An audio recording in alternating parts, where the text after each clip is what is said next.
Bismillahirrahmanirrahim. Assalamualaikum warahmatullahi wabarakatuh.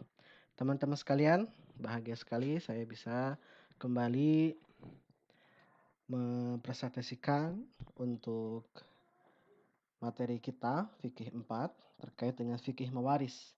Seperti yang sudah kita pelajari sebelumnya, di materi sebelumnya kita belajar terkait dengan pendahuluan, sejarah, waris ya.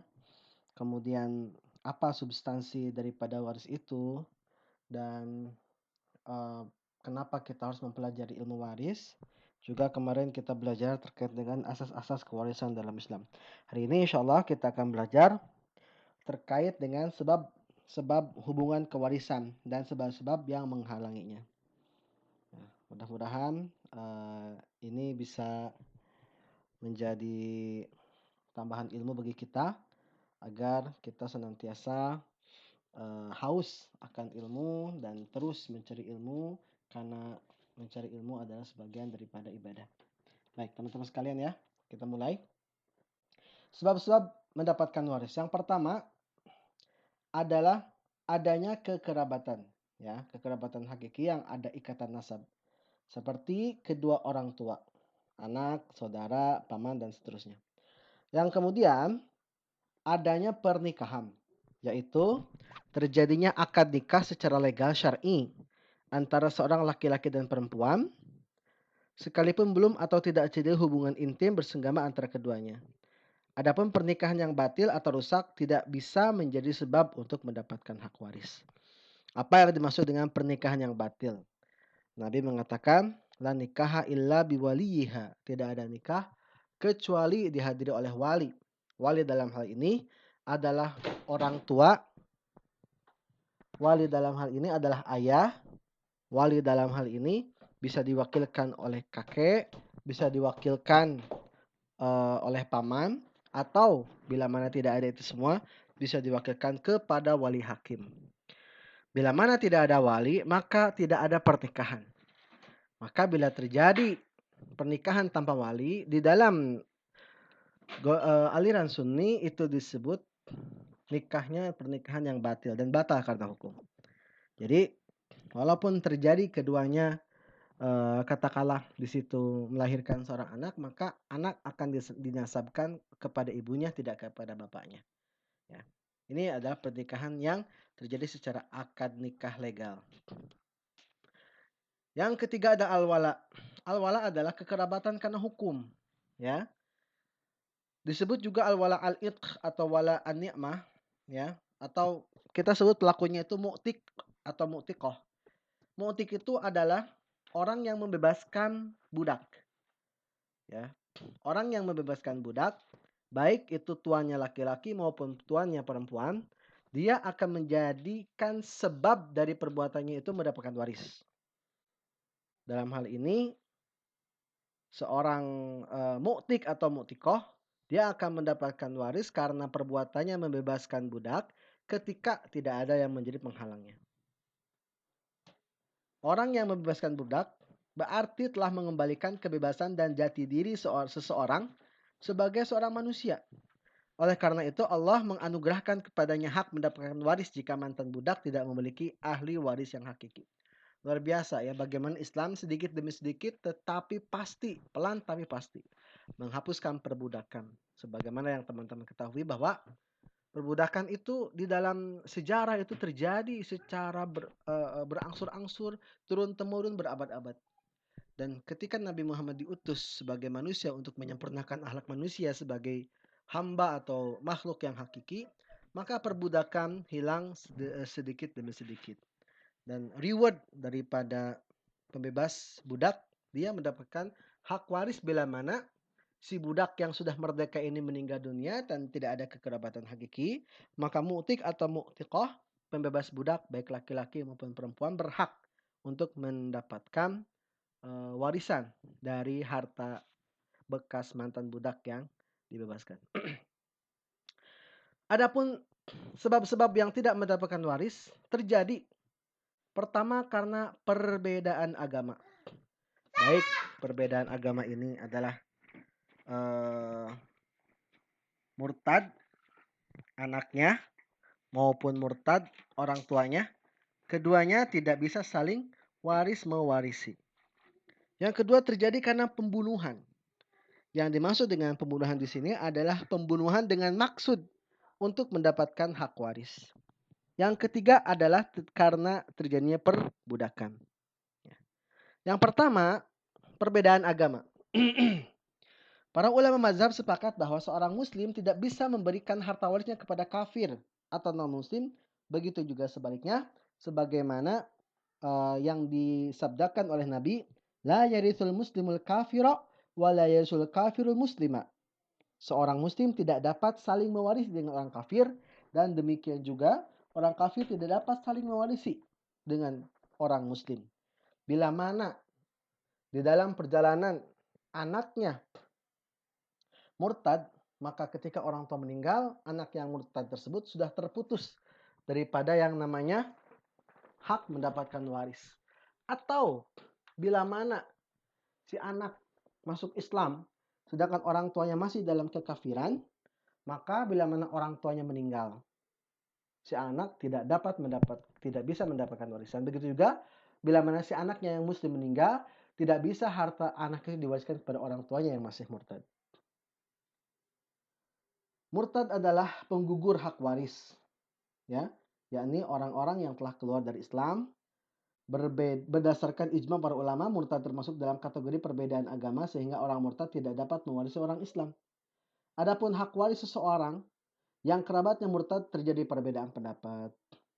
Jumhur fuqaha Malikiyah, Syafi'iyah, Hanabilah yang sahih berpendapat bahwa orang muslim tidak boleh menerima harta waris dari orang yang murtad karena orang muslim tidak mewariskan pada orang kafir dan orang yang murtad tergolong kepada orang yang kafir. Apa itu kategori kafir? Yang pertama, murtad fitrah. Seseorang yang dilahirkan sebagai orang muslim. Seorang muslim kemudian murtad dari agama Islam. Yang kedua, murtad milah. Seseorang yang dilahirkan dalam keadaan kafir lalu masuk Islam dan kembali ke dalam kekafirannya atau murtad. Ya, menurut Muhammad Jawad. Sebab yang kedua terhalangnya dia mendapatkan waris adalah sebab pembunuhan.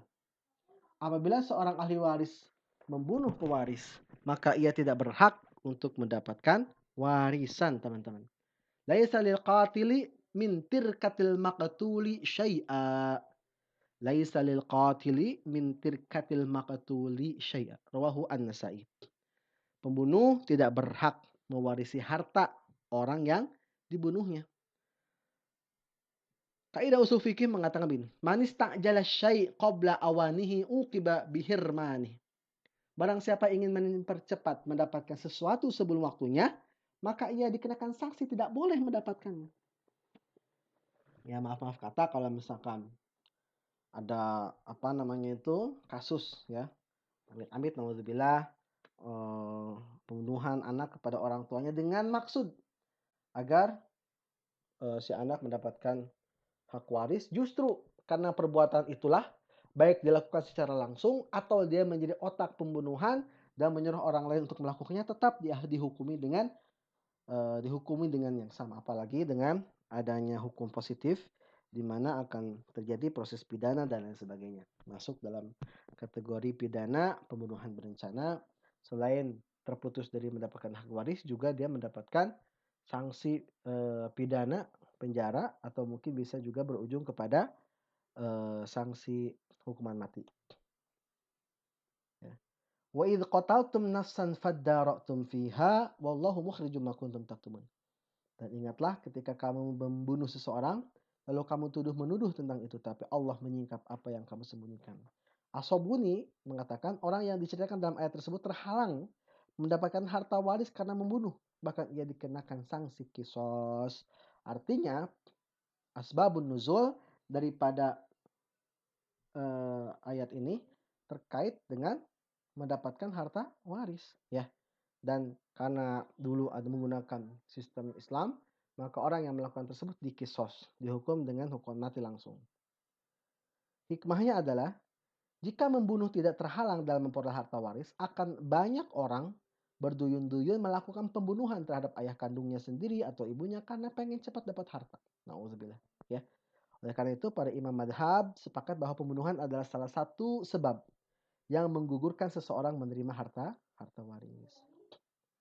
Perbedaan di kalangan fuqaha terkait dengan penentuan jenis pembunuhan. Yang pertama ulama Hanafiyah menentukan bahwa pembunuhan yang dapat menggunakan harta waris adalah semua jenis pembunuhan yang wajib pembunuhan yang wajib mendapatkan kafarah ya atau kifarat atau apa? Lamun cek urang mah denda lah gitu ya. Ulama Malikiyah berpendapat hanya pembunuhan yang disengaja atau yang direncanakan yang dapat menggugurkan hak waris. Ulama Hanabilah atau mazhab Hambali berpendapat bahwa pembunuhan yang dinyatakan sebagai pembunuh hak waris ada setiap jenis pembunuhan yang mengharuskan pelakunya dikisos, membayar diat, atau membayar kifarah. Selain itu tidak tergolong sebagai penggugur hak waris. Ulama Syafi'iyah berpendapat pembunuhan dengan segala cara dan macamnya tetap menjadi penggugur hak waris. Sekalipun hanya memberikan kesaksian palsu dalam pelaksanaan hukum rajam atau bahkan hanya membenarkan kesaksian para saksi lain dalam pelaksanaan kisos atau hukuman mati pada umumnya. Ya. Pendapat dari As-Swabuni mengatakan bahwa pendapat yang paling rajih adalah pendapat ulama Hanabilah atau Hambali yang menyatakan bahwa pembunuhan yang menggugurkan seseorang mendapatkan hak waris adalah yang menyebabkan pembunuhnya itu dikisos, kenakan sanksi diat atau membayar kifarat. Muhammad Jawad Mughni menguraikan perbedaan pendapat mengenai perihal pembunuhan yang gugur mendapatkan waris. Dia mengatakan bahwa barang siapa membunuh kerabatnya sebagai kisos atau untuk mempertahankan diri atau karena perintah hukum yang adil, hakim yang adil dengan alasan-alasan lain yang diberikan syarak, pembunuhan tersebut tidak menggugurkan mendapatkan hak waris. Demikian pula dengan pembunuhan yang tidak disengaja. Yang ketiga, seseorang tidak mendapatkan hak waris karena terjadi perbudakan. Seseorang yang berstatus sebagai budak tidak mempunyai hak untuk mewarisi sekalipun dari saudaranya. Sebab segala sesuatu yang dimiliki budak secara langsung menjadi milik tuannya. Inilah salah satu daripada kekejaman budak ya, perbudakan. Baik budak itu sebagai kinnun, budak murni, mudabbar, budak yang dinyatakan merdeka jika tuannya meninggal, atau mukazzab, budak yang telah menjalankan perjanjian pembebasan dengan tuannya dengan persyaratan yang telah disepakati oleh kedua belah pihak. Semua jenis budak. Itulah sebabnya semua jenis budak merupakan penggugur hak untuk mewarisi dan hak untuk diwarisi sebab mereka tidak memiliki hak milik, ya, tidak berhak mendapatkan gaji. Semuanya hidupnya didedikasikan untuk majikannya. Ya. Adapun bila mana majikannya meninggal, itu si budak adalah salah satu daripada properti yang bisa diwariskan kepada majikan yang baru. Itulah kejamnya perbudakan. Al-Quran dalam surah An-Nahl ayat 75 Allah berfirman, Daraballahu mathalan abdan mamlukan la yaqdiru ala syai' wa man razaqnahu minna rizqan hasanan fahuwa yunfiqu minhu sirra wa jahra hal yastawun alhamdulillah bal aktsaruhum la ya'lamun. Allah membuat perumpamaan seorang hamba sahaya di bawah kekuasaan orang lain, tidak berdaya berbuat sesuatu. Dan seorang yang kami beri rezeki yang baik, lalu dia menginfakkan sebagian rezekinya itu secara sembunyi-sembunyi dan secara terang-terangan. Samakah mereka itu? Segala puji hanya bagi Allah, tetapi kebanyakan mereka tidak mengetahui. Demikianlah teman-teman sekalian, materi kita cukupkan sampai slide ini. Mudah-mudahan bisa bermanfaat. Dan terima kasih kepada teman-teman sekalian. Untuk tugasnya akan saya sampaikan di Google Classroom. Terima kasih. Assalamualaikum warahmatullahi wabarakatuh.